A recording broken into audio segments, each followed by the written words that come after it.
guys, I want to welcome you to the weekly Wednesday for the Financial Freedom newsletter, where every week, every Wednesday, we delve into something inspirational, motivational, something excerpt taken from the Financial Freedom weekly newsletter. Wherever you are, if you're listening on Spotify, on iTunes, Google, be sure to click the like, subscribe, share, comment. And without ado, let's get into the show. Welcome everybody to this week's podcast episode for the Financial Freedom Podcast. I'm your host, Dr. Christopher Liu. As you know, I talk about 4 different types of freedom: time, financial, location, health, freedom. In that light, I'm always interviewing entrepreneurs, investors, business owners to bring you the cutting edge ideas to inspire you, motivate you, and get you on your journey. So today we have a special guest, Joe Rockey, and he's an experienced podcaster. He's also a business owner and coach. He's a sales expert and a diehard Steelers fan. So today's going to be a really interesting conversation. It's going to be about selling, business owners, promotion, running a business. So I'm happy to welcome Joe on the show. Welcome.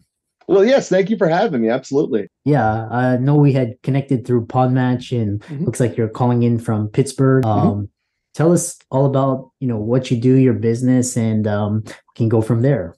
Yeah, so I have, since the time I was 25, created over 15 different businesses in basically 11 different industries. So I have figured out the most important thing that I'm glad you emphasized, one of your freedom points, which is time. And it doesn't really matter what industry you're playing in. If you know how to build a business structure, a business system, time will flow through itself. And, I absolutely love having conversations about that. As you mentioned, one of the things we do is business coaching. And this is probably the most common request business owners have for us. Give me more time.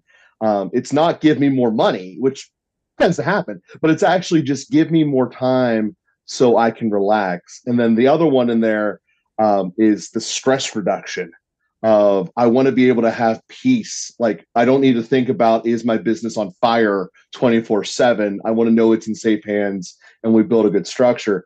So absolutely, I'm glad that you're able to bring this kind of information to a lot of people out there, because it is incredibly important. Yeah, it's quite interesting. I was talking to another guest on the show, and we were talking about starting a business. And, one of my clients, they're like, they want to start a business to have more free time. So we both chuckled because they don't really know what they're getting themselves into. So that's a very real and important point. Nothing is born easily. I think that's an easy way to say that, is that yes, you're going to be putting a lot of resources in one capacity or another into it. Either you have a ton of cash sitting around or a ton of time. That tends to be the two options people have. And there's ways to make it where it's effective with less time. But in the beginning, the installation phase requires effort and time. There's just no way around that if you want to build a successful structure correctly. So we know, tell us, so one thing is, really, you talk about the 4 most important actions anyone can do to have a successful life, and you call it a life hack. I'm curious to hear about that. So, and again, this is applicable for all elements of life, because it doesn't really have to do with business or sales, really. The first one is you have to be knowledgeable about what you're going to be talking about. And there's some really great extra benefits that come from being knowledgeable, even if it's just in one really specific thing. Like I know every single thing in the world about Star Wars, which on the surface might not be applicable. Like I can't go and eat because of Star Wars knowledge. But what it gives you is it gives an inherent sense of confidence. And when we're talking about confidence, it is essentially the only universal trait across all of mankind that is attractive. Confidence. And that really breeds from intelligence and knowledge and just confidence in yourself and your abilities. And the root of that is knowledge and information. So that's the first thing that you can do to make yourself better. The second thing is treat everyone with an innate justice. And obviously, each type of relationship has different parameters. You're going to treat your children different than you treat your parents or maybe your siblings or coworkers. and that's normal. But whatever the appropriate answer is for that given relationship, you treat it that way. You're not hiring your assistant based upon, does it click some box so people will like coming in here, or will I look good on a PR statement? You choose your assistant based upon, for the amount of resource I'm willing to spend on this position, is this the best person I can get? End of discussion. And as long as you're doing stuff like that, it really flows through. And then on the personal side, am I spending more time with this person to try to gain something from them, extract something from them in a negative way, or do I actually want to create a positive friendship? And that's justice. And that's something, again, totally applicable in all capacities. The next one is courage. And I don't mean courage like I'm a Marine and I'm about to run into battle. Certainly that's the extreme version of this. But really what courage is in this context is when you have a feeling of something that's going on and figuring out a way to get it out of yourself into the world. So even if it comes out a little awkward or stuttery or whatever, just figure out a way to practice it and get it out. And the more you do it, the better you are at it. And that is incredibly important for all business owners, to create a culture where everyone within your company can do that. Obviously, you want this in all aspects of life. But if there are people within your company that are afraid to tell you the truth because you will go off the rails or whatever, you will not have a successful company in the long run. And then the third one is humility. And this one is something as America we really are bad at. But you need to be able to know what humility is. Humility is not, I make myself the smallest and most insignificant person in the room, nor does it make everyone think they need to hear every single word that I have to say, which is how we fail on Twitter, especially. So having the balance of, yes, my position means that I have to make these types of decisions as a business owner, but knowing the overall totalness of, this is my place and where I stand in the world and in bigger pictures and the context of your religion and all that stuff. That is the four things: humility, courage, justice, intelligence. And those will make your life better in all capacities. Interesting. And then what's really interesting is you talk about, being a business owner and building a sales team and how to overcome the fears of a salesman. How do you address those questions? Yeah. So any business we have, sales are the most important thing. So to go through sales in what they are in the total funnel, take you outside your realm of being a physician into something more neutral, like a bakery. There are three fundamental things you need to have as a bakery. People need to know you exist and want to come to you. Step one. When they're there, they want to be there long enough and like it enough that they give you money in exchange for your good. And then part three, you have to be able to deliver on a good donut or a good bread or whatever you're selling at your bakery. So where a lot of people get in the mistakes is they only focus on the back last one. I'm going to make the best bread. I have the best recipes in the world. But the reality is that that's not the least important part, but it's not the most important part. And what really matters is, are there enough people coming into my door? Because you can have the worst bread on the planet. If you have 20 million people who want it, it doesn't matter. It's going to take care of itself. So it's a fear and frustration you have is if you're only working on making the absolute best product, but there's no one who's coming to want to see it. It's also a problem that podcast hosts have. I'm making this great podcast, but no one's coming to listen to it. Well, we got to focus on the first two things.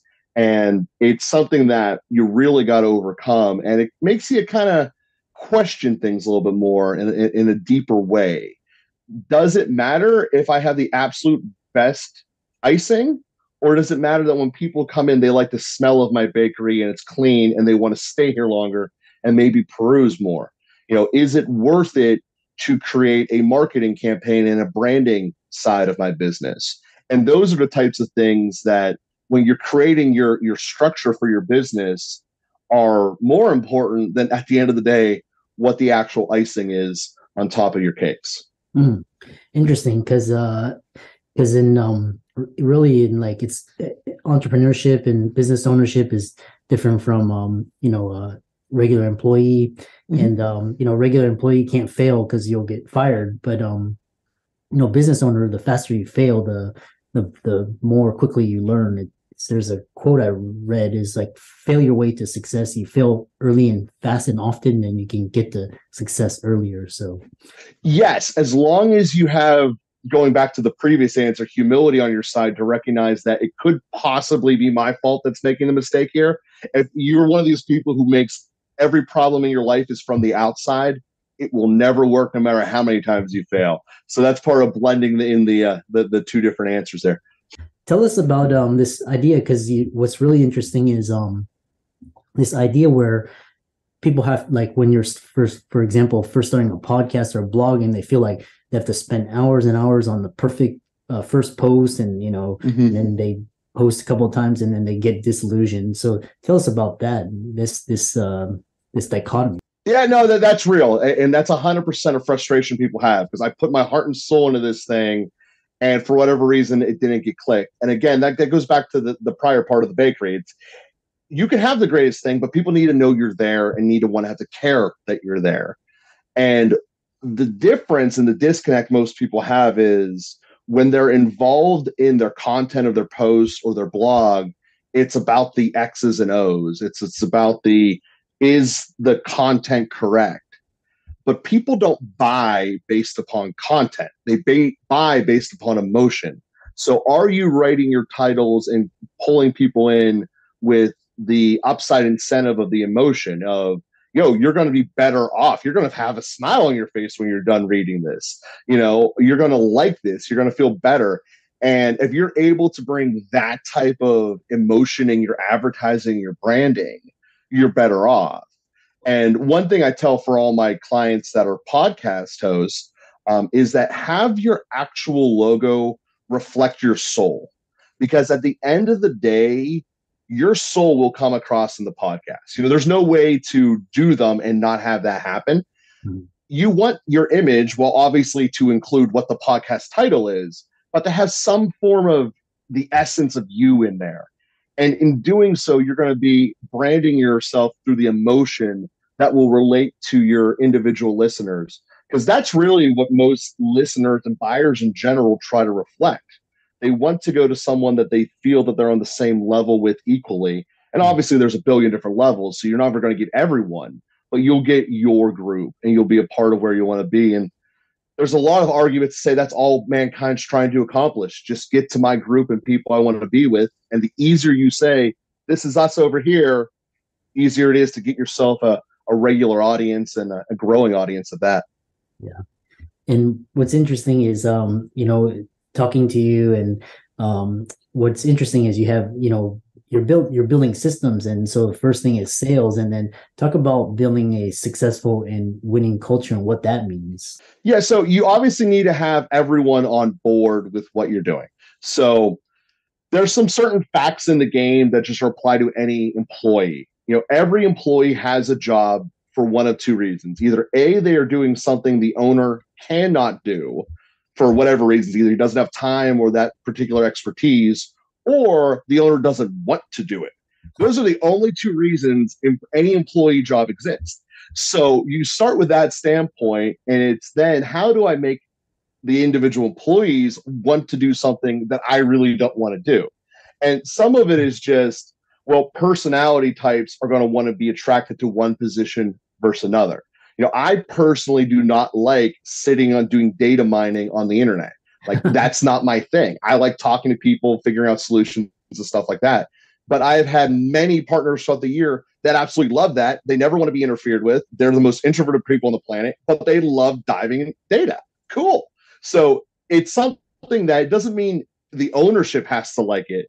It means that the individual lines up with what they want.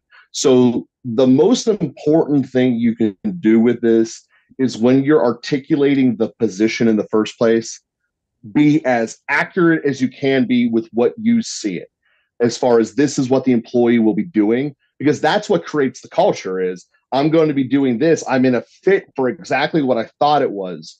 Because if you try to tell people they're doing this, but you're really going to have them do that, it's almost instantly going to fail and blow up in your face, because people are going to feel they got lied to. And you want to have as much transparency and openness. And it starts with, this is what you're here to do. If you don't want to do it, fine. Then we just get someone else who does. And you also have to be realistic with maybe what I thought the position was going to be 3 years ago didn't end up being that. And just be honest with everything involved. Like, are you okay with the direction that this turned? Now that we've actually done it, we see what it looks like. Because obviously in startups, we don't have 3 years of history of what this position will be. We're kind of learning as we go. And again, there's a group of people that love being trailblazers. And then there's also a group of people that want to know this is the lane, I will stay in my lane. And it's just about finding those people. And they will come to you the more detailed and transparent you can be about the position. And that's really the way they build culture great. Everyone's on the same page, they know what they're doing, and they ultimately chose to be there and wanting to do that. Yeah, that's a wonderful, so many wonderful like gems, and we could go into a masterclass on that. And I do them on that. one of the problems with business owners is hiring good people. It's like, either they'll quit or they'll, not show up, or, various reasons. And how do you get better employees without drastically raising your expenses? Yeah, so that's obviously a very important answer for all of us out there. But it's actually the people who can answer this question are the ones that create the best business structures. So what you want to be able to do is not put yourself into a box in terms of your compensation. So many people will just stick with the basic hourly rate because it's what everyone's used to, it's what everyone does. But it's not the most effective way. So to give an example of this, say that you were in charge of running a hotel, and the thing that you cared about was the rooms get cleaned to a certain amount of quality and they get cleaned quickly enough. So speed and quality, that's what we're trying to blend here. And it's kind of what you try to blend in basically every job. So how can we incentivize people to do this and to do it in a way where the total amount of money out of my pocket is better? So an easy way to do that is you give a flat out commission-based schedule. You get paid based upon the quality of the room you do. If it's an A quality, you get X, B is a little bit less, C is a little less, so on and so forth. And then you let them take care of the speed themselves. Because there's a certain element out there that says, hey, if I learn how to master making this room an A+ grade and I can get it done 40 minutes faster, I get to leave 40 minutes faster. So at the end of the day, the business owner is getting exactly what he wants. Faster rooms, A+ quality. Is he paying a higher hourly rate than he would have been? Absolutely. But is the total amount out the door less? Yes. Is his culture better? Yes. So you have actually spent less money overall and improved your culture just by innovations of how you look at how are we compensating people. And the more direct action to what you want your employee to accomplish to their paycheck, the better the system will be for everybody involved. As long as you're correct in building the correlation of this is what you get paid for and this is what I want. Wonderful conversation. How can people, I know a lot of people may be interested in checking you out on social media. I know you have a YouTube channel, contacting you. The easiest way to find me is elitebusinessconversations.com. That's 3 words, 1 URL, elitebusinessconversations.com. Anyone who wants to explore what it would be like working with me, I do 10-minute free discovery chats, essentially. And you can just click for one of them in there and we'll sit down and have a chat. Wonderful conversation. You're very knowledgeable. And for all the listeners out there, be sure to check out Joe's resources and the links and show notes, and check out his elitebusinessconversations.com, and as well as his YouTube, Instagram, and Twitter. So thanks so much, and we look forward to 2023. Yes, thank you very much for having me.